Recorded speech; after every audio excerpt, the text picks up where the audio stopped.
Hi, it's Bill Carlson. I'm the founder of Naturasil, and I'm here today with our awesome homeopathic tech, Jess. Hi, everyone. Jess has been with us for a long time. Yes, I have.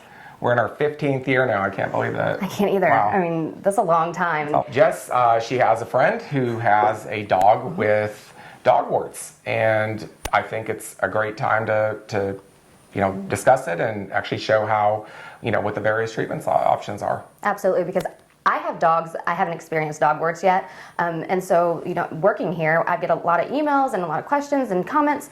And I want to be able to actually just, show what you can do, the many options that you have, things you may wanted to avoid. And who better to explain everything to us than the founder who made these products. So give us just 1 second. Let us grab the cute little pup and we'll get started. Okay, great.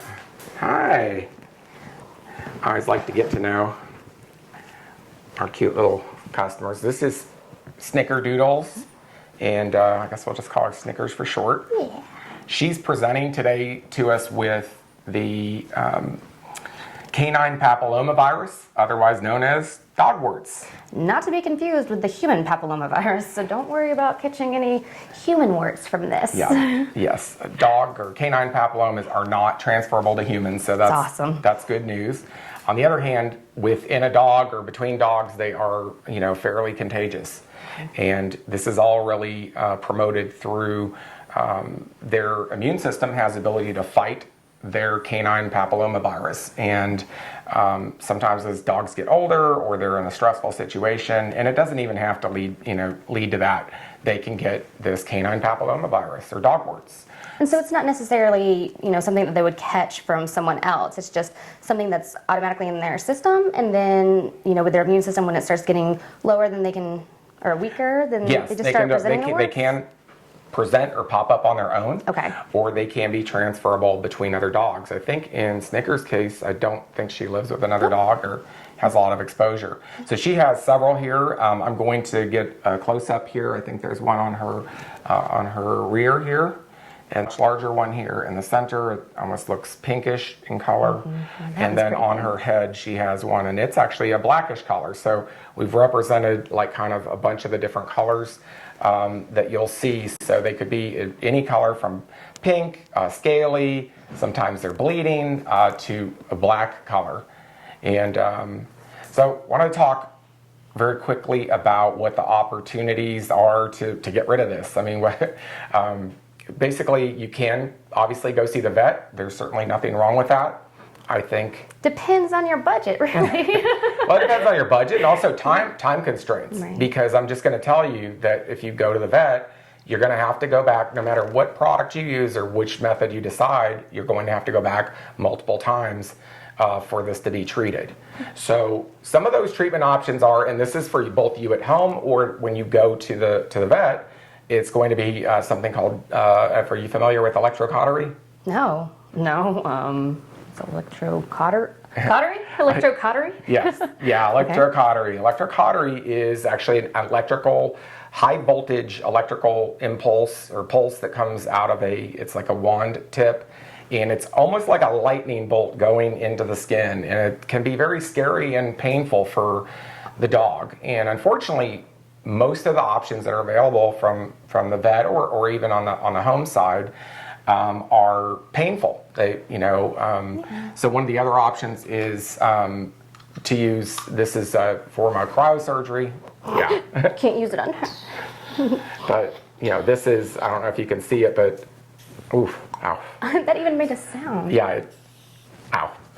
So okay, so if it's hurting you, you definitely don't want to put it on your pet. Right, in our opinion, and it scares them too, as well. Yeah. This or any of these things that you decide to choose, you're going to have to treat multiple times in order to get rid of it. So it's not a one and done. You don't just hurt them once. No, or, you're right. And then right. I mean, clearly. So if you were to use any of these solutions, you're talking, 10, 15, 20 times in order to be able to get rid of that. And that's, really, they're all going to take up some time. So it's something you're going to have to do on a daily basis. Even though she's shaved pretty well, I want to just lightly touch up.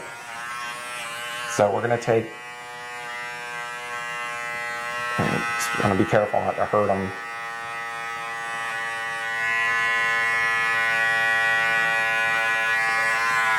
You're being so good, Snickers. Yeah, you're being great. Aw. Thank you for not embarrassing me. Very quickly, just going to show you here how to apply the product. So we've got, it's a solution. This is very, very high quality essential oils. I've been to these distillation plants, up in Canada and over in Austria, a number of places where we, source our essential oils. And this is an FDA registered homeopathic product. So if you go online, before you use anything on your pet, especially in the homeopathic arena or any product, you want to be sure that it has an FDA registration, and our product does. And that just ensures that we're, following all the guidelines there. And very simply, you just dip it in and put it on the wart. Just as simple as that. And I know he just mentioned the essential oils, and I was reading through the reviews, and that is one thing that we get complimented on the most, because it's not a stinky product at all. Some have even said it's pleasant, but it's a powerful product. There's no doubt. We do not dilute down our oils, and we buy very high quality. It's something that I pride myself on, but we use very high quality oils in the product. And you may, if you don't want the dog to be licking it, so you may want to use a halo until at least it absorbs in. Give it about 20 minutes, and that's the great thing. High quality essential oils are going to be lipophilic, which means that they go in to the skin. Okay. And so once it's in, they're okay to lick on that area. Now, I'm going to caution you, you do not want to use the product if the warts are around the eye area. Close to the mouth might be okay, but inside or the mouth, you're going to have to go see a vet. And likely they're going to, use some other alternative that requires them to be put under. And so if you want to accelerate it, you will use an emery board and scrape it a little bit, while it's soft, and then apply the product to it. And that'll help accelerate it. When he put that on her, didn't flinch. So That's true. I think that's important. Yeah, it's painless. It's virtually painless. And these essential oils they're clean and powerful, and they work really well. And they also have a bit of like anesthetic ability as well. So yeah, they don't feel anything. And this guy, he's so smart. Oh, stop. Stop. All right. Well, thank you so much for watching. And thank you for letting me. If you have any questions, feel free to drop us a line. Absolutely. We wish you health, wellness, and happiness. And you ready to go? Yeah. She's done. She's done. And cut.